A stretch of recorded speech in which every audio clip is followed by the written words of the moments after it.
الحمد لله وكفى والسلام على عباده الذين اصطفى أما بعد فأعوذ بالله من الشيطان الرجيم بسم الله الرحمن الرحيم والذين جاهدوا فينا لنهدينهم سبلنا سبحان ربك رب العزة عما يصفون والسلام على المرسلين والحمد لله رب العالمين اللهم صل على سيدنا محمد وعلى آل سيدنا محمد وبارك وسلم اللهم صل على سيدنا محمد وعلى آل سيدنا محمد وبارك وسلم اللهم صل على سيدنا محمد وعلى آل سيدنا محمد وبارك وسلم. Among the many things that we as Muslims are encouraged to perform is the dhikr of Allah. In fact, you can even argue that all of our actions, in essence, are a type of dhikr or remembrance of Allah subhanahu wa ta'ala. To make this concept easy, I think everybody in this room knows that dhikr is a good thing, but just to drill down here, there are many different forms of dhikr. So for example, one type of dhikr is the dhikr of the tongue, where a person recites certain litanies. If I asked you, give me an example of dhikr, some of you might say saying Subhanallah, saying Alhamdulillah, saying La ilaha illallah. Obviously there's a series of adhkar that are going to be on the screen shortly once we complete the talk. So this is all dhikr, and this is dhikr of the tongue. This is one type of dhikr, and it's probably the most common one, the most common subtype, the type that we all can quickly relate to when we hear the word dhikr. A second type of dhikr is the dhikr of the mind. So for example, gaining knowledge in our deen is a very important type of dhikr. When we gain knowledge of our deen, it is a type of remembrance of Allah. And anytime we learn anything related to our deen, for example, I learn how to pray, I learn the issues related to prayer, the issues related to wudu, the issues related to my aqidah, etc. All of that is a type of dhikr of Allah. And that's the dhikr of the mind. A third type of dhikr is a dhikr of the heart. What is the dhikr of the heart? The dhikr of the heart is essentially a state. And it's a state in which a person is remembering Allah subhanahu wa ta'ala or remembering issues related to our deen, but it's deeply embedded within their heart. It's not something that's necessarily coming from the tongue. It's not something that's being imagined in the mind. Although there's a connection between the tongue and the mind and the heart, it's an independent type of dhikr. And this is a deeper type of dhikr in the sense that it's harder to achieve, but it's the goal of every Muslim. Every Muslim should be in a state of consciousness of Allah subhanahu wa ta'ala, which we call taqwa. And where is taqwa located? Taqwa is not located on the tongue. Taqwa is not located in the mind. Taqwa is located in the heart. In fact, the Prophet ﷺ said, "At-taqwa hahuna," pointing to the heart. Taqwa is here. So this is a third type of dhikr. So essentially, there's three types of dhikr. This is the first point I'm trying to make today. Three types of dhikr. Dhikr number one, the dhikr of the tongue. Dhikr number two, the dhikr of the mind, which is knowledge. The dhikr number three is the dhikr of the heart, which is essentially the states that we enter vis-a-vis our relationship with Allah subhanahu wa ta'ala. And it's the goal of every Muslim to constantly be in a state of dhikr. We should be consistently making dhikr with our tongue. We should be consistently remembering Allah and issues related to our deen in our heart. And we should be consistently understanding what are the things that please Allah and how can we achieve those to the highest degree, and what are the things that displease Allah, and how can we avoid those to the best of our ability. This is essentially the summary. So, first point again, there are 3 types of dhikr. Now, the second point, which is just a little subtle, is that everyone is always in a state of dhikr. And normally, if you talk to a person, you might say, in a casual conversation, we encourage one another towards the dhikr. But I will say to you that dhikr is inherent to every single human being. And in fact, every person on the planet is continuously making dhikr. You might say, that's crazy. What do you mean every person on the planet is continuously making dhikr? How can that be? You have to broaden your scope here a little bit. You have to broaden your perspective a little bit. When we think about dhikr, dhikr is simply a remembrance. It's a remembrance of the mind, a remembrance of the tongue, a remembrance of the heart. Everyone is doing that all the time. The question is, what are people doing dhikr of? Are they doing, there's two things to do dhikr of. Either a person is doing dhikr of Allah, or a person is doing dhikr of themselves. These are the 2 states that a human being is always in. Either a person is doing dhikr of Allah, or a human being is doing dhikr of themselves. For example, everyday person wakes up in the morning, let's just say they're non-Muslim for a second, or even honestly many Muslims. Person wakes up in the morning, now they start thinking, what am I going to have for breakfast? What am I going to have for breakfast? The moment we start thinking about what am I going to have for breakfast, we're doing dhikr. But we're doing dhikr of ourselves. How am I going to fulfill my needs, or how am I going to fulfill my desires? Now I pick up the phone, I start talking to my friend, or who picks up the phone anymore, sorry. Now I start texting my friend, and I say, hey, you free for breakfast this morning? So they say, oh yeah, I'm free, where do you want to go? Oh, I want this, I want this, I want this, I want this. Now all this stuff comes from the tongue. Now what is the tongue really doing? The tongue is doing dhikr. But it's engaging in the dhikr of the self. Now, person says, okay, we go for breakfast, they look at the menu, right? Even before they look at the menu, they desire French toast. Nobody had to remind them, there's nothing there. It's coming from the heart. The moment they see the French toast, they say, that's exactly what I was thinking. It's exactly what I was, they say it this way, I'm feeling French toast today. It's a very interesting statement. I'm feeling French toast today. Such a deep state of dhikr, I'm feeling French toast today. But essentially, what is that? If you just look at it from one angle, it's really people doing dhikr of themselves. The human beings are designed to do dhikr. They're designed to do dhikr, but they essentially do dhikr of themselves. Now, the breakfast is over, the person goes to work. Now when they go to work, they start sitting with their co-workers, and everybody's talking about salary, everybody's talking about position, everybody's talking about who's the CEO. This is all a type of dhikr. Everyone is essentially making dhikr. Person starts plotting and planning in their mind. Person, more than anything, wants something from their heart. All of this is type of dhikr. People are doing dhikr of where they're going to live. People are doing dhikr of what they're going to eat. People are doing dhikr of what they're going to wear. People are doing dhikr of other celebrities.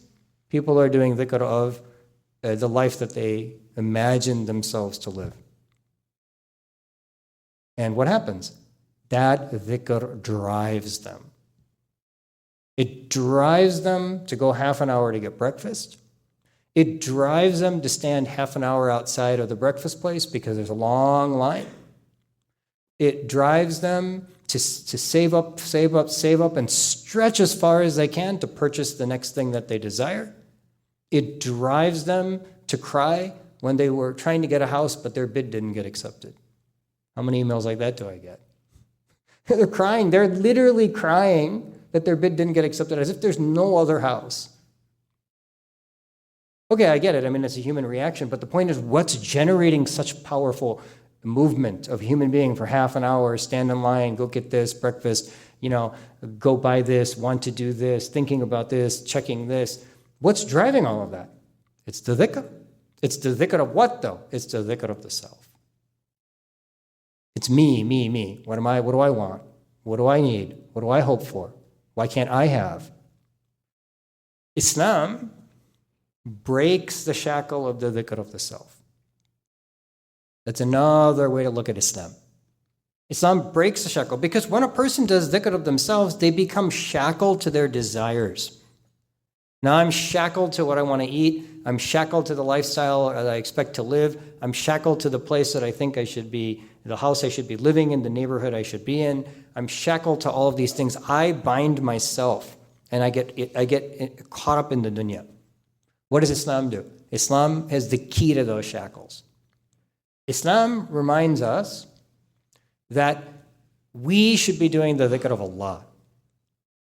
And when we do the dhikr of Allah, that drives us to achieve Allah's pleasure and a reward in the hereafter. And it's this yin and yang between me and Allah subhanahu wa ta'ala, the dhikr of me and the dhikr of Allah, that every human being is fluctuating through. Now subhanAllah, I'll just tell you, the vast majority of humanity is just continuously doing dhikr of themselves. They're just continuously doing dhikr of themselves. But the Muslim, even though they get caught up in the dhikr of themselves, is forced to do the dhikr of Allah. The Mashaykh, it's interesting. I think I mentioned this before, and I've mentioned this topic slightly before, that, the Mashaykh, they often, when you read the latter writings of any teacher, any Shaykh, they put lots of emphasis on the dhikr of Allah. But by what I mean the latter writings, I mean the writings towards the end of their lives. They put lots of emphasis on the Quran, and they put lots of emphasis on the dhikr of Allah. And yeah, I mean, the dhikr of Allah is obviously highly emphasized, but if you think about it from one perspective, why are they saying that? They're saying that because essentially all of life is just basically a type of dhikr. And we're being reminded here that the more we make the dhikr of Allah, the more we're going to take all of the faculties that we have, delete the transient nature of this world, and achieve the permanent reality of the hereafter. But it requires the dhikr of Allah. So, for example, you might wake up and you might be doing A, B, and C, but we're immediately reminded to make the dua of waking up, to thank Allah subhanahu wa ta'ala for having allowed us to be able to experience another day. We make wudu. When we make wudu, we're doing the dhikr of preparation for prayer. When we get to the prayer, we're turning our attention away from everything and starting our day on the remembrance of Allah. Okay, now I leave the prayer, and once I get out of prayer, yes, I can easily get distracted as a Muslim. I may get a little bit distracted, but even in my state of heedlessness, what is heedlessness except my own dhikr? Even in my state of doing dhikr of myself, Islam pauses me several times throughout the day and says, wait a minute, doesn't matter what you're doing, this is the time for dhuhr, you have to make wudu, you have to slow down, you have to turn away from the dhikr of yourself and turn towards the dhikr of Allah. And that's what each of the prayers is. Same with wealth. When a person has wealth, they start counting. They're doing the dhikr of what they're going to buy, they're doing the dhikr of what they're going to invest in and how they're going to grow their wealth. And Islam pauses the person and says, wait a minute, you're doing the dhikr of yourself. This 2.5%, this is for the dhikr of Allah, at a minimum. And if you can give more, it's even better. Same thing with fasting.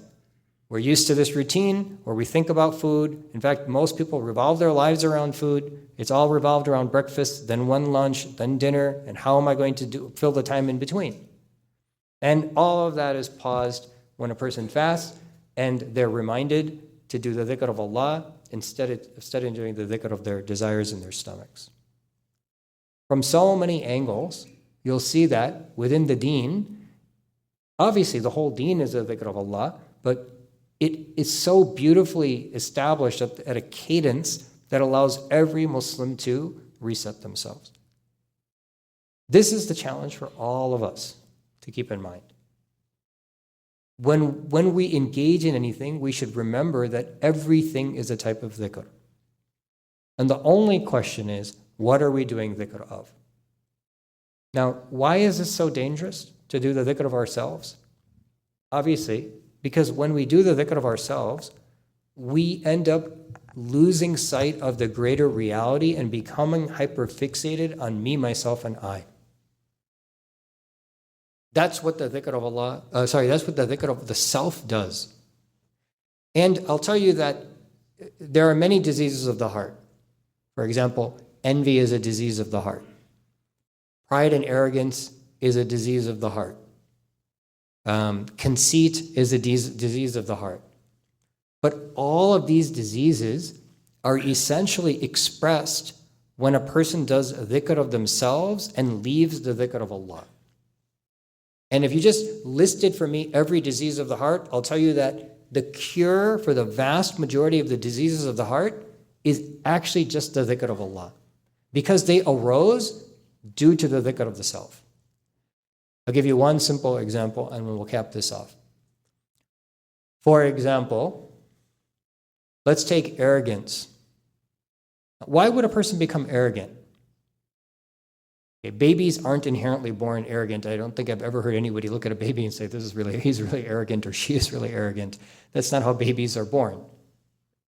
But what happens is when these babies mature and they start becoming fixated on themselves, that makes them arrogant. So for example, they might think, I have a certain amount of beauty, and that makes me arrogant. Because I'm thinking about myself, I'm comparing myself against everybody else, and I'm looking, I look beautiful, I keep looking in the mirror, and I look at everybody else and put everybody else down. Or maybe a person has a certain amount of education. And like I've shared many times before, you find any high school student, they're all shaking in their boots. You find a college student, they're shaking in their boots. People who are taking their board exams are shaking in their boots. All of a sudden, once they pass the boards, they forget about the fact that they were shaking in their boots, and they start looking down upon others. Because they think, I have a certain amount of knowledge. I am so smart. I got this job. I make this much money. I know and these people don't know. I'm the one that knows. I'm a great manager and I know how to manage this and that. And these people don't, and that's why they're a failure. What's happening in all of these cases? What's happening in these cases is the person is just doing more and more and more dhikr of themselves. And the more they do dhikr of themselves, the more they pump themselves up full of air, and the more arrogant and conceited they become. It's simply just the dhikr of the self. Person looks at their possessions. They say, I have this, other people don't. I have this kind of car. I have this kind of house. I have this bank balance. I have these types of clothes. And it's those things that cause a person to become arrogant. Otherwise, a baby comes out of the womb, they have nothing to be arrogant about. They came without any clothes, without any house, with any of these possessions. It wasn't inherent within them. Sure, there might have been a propensity within them, like there is within every human being, but nobody's going to call a baby arrogant until they learn to do the dhikr of themselves. And as they do the dhikr of themselves, particularly when they begin to compare with the world around them, that pumps them up, pumps them up, pumps them up until they become these really conceited, arrogant people. We all have a little bit of it within us. So this is a battle between what? It's a battle between the dhikr of themselves versus the dhikr of Allah. Now, subhanAllah, it's very interesting. What does the Quran tell us about the reality of our status and circumstances? What does the Quran say? وَمَا بِكُم مِّن نِعْمَةٍ مِّنَ اللَّهِ وَمَا بِكُم مِّن نِعْمَةٍ مِّنَ اللَّهِ. And whatever you have, وَمَا بِكُم مِّن نِعْمَةٍ فَمِنَ اللَّهِ. And whatever you have from any blessing, فَمِنَ اللَّهِ, it is from Allah. So what is the Quran, or what is the deen reminding us?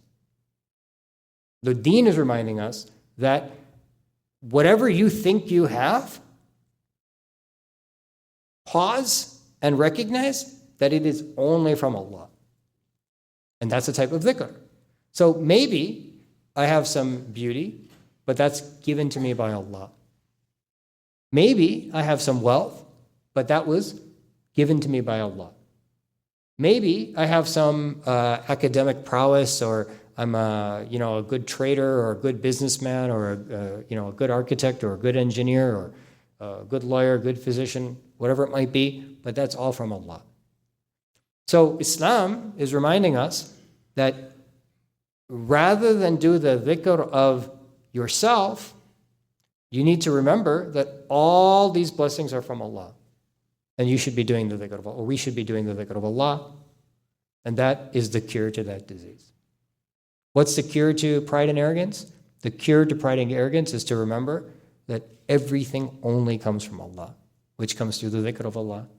If a person simply gets back to that state, then it's very, very difficult to remain pride and arrogant. This is why you'll hear the scholars say that all these diseases of the heart, do more dhikr, do more dhikr, yani do more dhikr of Allah, do more dhikr of Allah, and avoid the dhikr of the dunya. The more you sit around, the more we sit around people and keep talking about ourselves or keep talking about, something that something that the group deems to be relevant, the more that embeds itself within our heart. For example, you'll see people, they want a job. Okay, they want a job at a firm. Let's say they want a job at some firm, I don't know, McKinsey, Boston Consulting Group, all right? So what do they want? They want some job at this firm. And how do they get that idea in their mind? It wasn't like embedded in them genetically. They're sitting with one another and they're talking it up. Oh my God, I got this job. Oh my God, if you get this job and this job and this job and this job. And then it gets to the point where they're so caught up in that world that when they don't get the job, they're like devastated and in tears because they wanted that specific job. And then you have a conversation with them and you say, but okay, you didn't get that job. Aren't there another like 5,000 opportunities out there? Why are you so fixated on this job? No, I just wanted this job. I don't know why Allah didn't give me this job. I made so much dua. I made so much dua. I gave so much sadaqah. No, you didn't make dua. You didn't give sadaqah. You were just thinking about yourself. You gave sadaqah, but you were thinking about yourself. You weren't thinking about Allah. You gave sadaqah because you wanted the job, not because you wanted the pleasure of Allah. You made dua because you wanted the job, not because you were truly seeking what was best for you from Allah. You didn't get it. It's okay. But no, the person's like in tears, broken, doesn't know if they can come back to the masjid again, doesn't know what's going to happen with their deen, literally telling me, I don't know, I'm losing my deen. About what? It's because the person was not doing the dhikr of Allah, they were doing the dhikr of themselves. This is a very, very dangerous thing. These diseases of the heart, right, and this complaints that we have about our status and circumstance in life, and when something doesn't go our way, we become all huffy-puffy and upset. It's vast majority of this is arising because we're doing the dhikr of ourselves. Even when it's wrapped up in the dhikr of Allah. Even when we wrap it up in the dhikr of Allah, like I said, we say, I'm making dua, but we're not really turning to Allah. We're really just asking for what we wanted. And if we don't get it, we're all upset. So, sure, we should always ask Allah subhanahu wa ta'ala for everything. But the ask from Allah subhanahu wa ta'ala should be, Ya Allah, I think this is good for me. I think this job is good for me. I think this marriage is good for me. I think this investment is good for me. But I have no knowledge, only you know.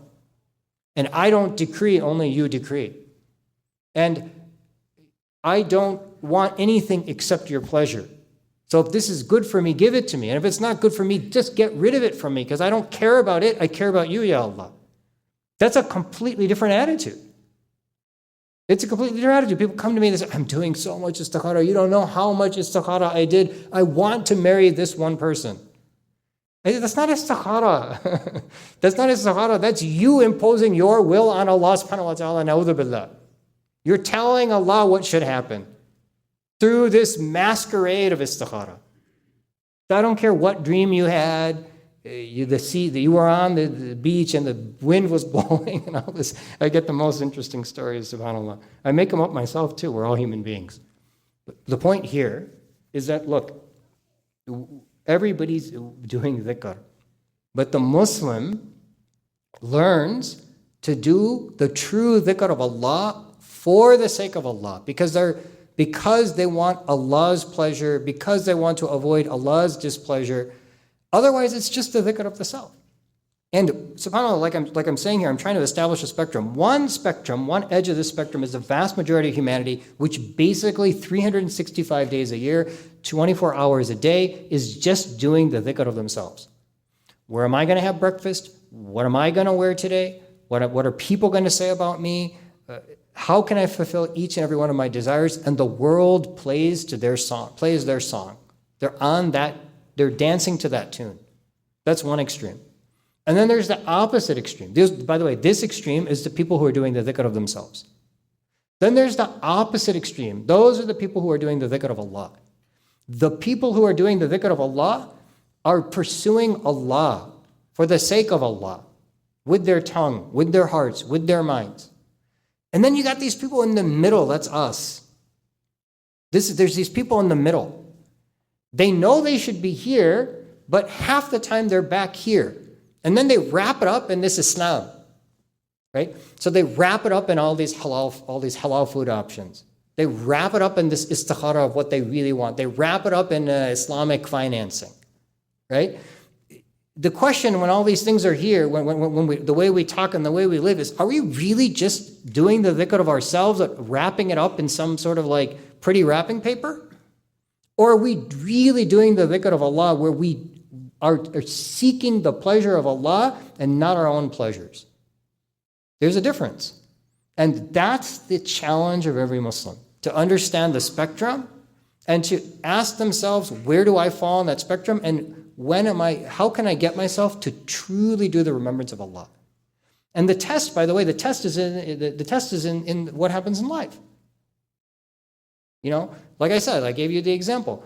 A person wants a job or wants a residency or wants a marriage, and they're Muslim, they're good Muslim, all right? And then they come crying, saying, or they cry, forget about come crying. They're like in tears because my house offer didn't go through. In tears because my job offer didn't happen. But the question is, like I said earlier, the question is, why are you in tears? If the tears are being driven by the remembrance of Allah, then these should be tears of joy. Why are the tears of joy? Because alhamdulillah, I tried to marry this person, and the fact that it didn't work out is a sign that Allah blessed me. Because I would have made a big mistake and it didn't happen. So I'm so happy because I made istikhara and I asked Allah to guide me to what's best, and He took this away from me. So this is a sign that Allah has blessed me and taken me away from a path that I was headed in. So these are tears of joy. The people who are doing the dhikr of Allah, they're shedding tears of joy. Ya Allah, thank you so much. I was blinded. I thought I wanted this thing. I thought I needed this thing. I thought this was what was best for me. It didn't happen. After I made dua, after I made istikhara, alhamdulillah. Or there's the tears of self, the tears of broken self. Same Muslim, making istikhara, making dua, then comes and says, I can't believe it. I can't believe it. I can't believe that I was making dua to Allah. I can't believe that I made istikhara and this didn't happen. I don't know. I'm having questions now in my mind. That was not dua. That was not istikhara. That was just an expression of my dhikr of myself. I want this marriage. I want this job. I want this career. I want this residency. I want this house on Zillow. It's all me. It's all me. So look, the tears are the same. But what's driving the tears?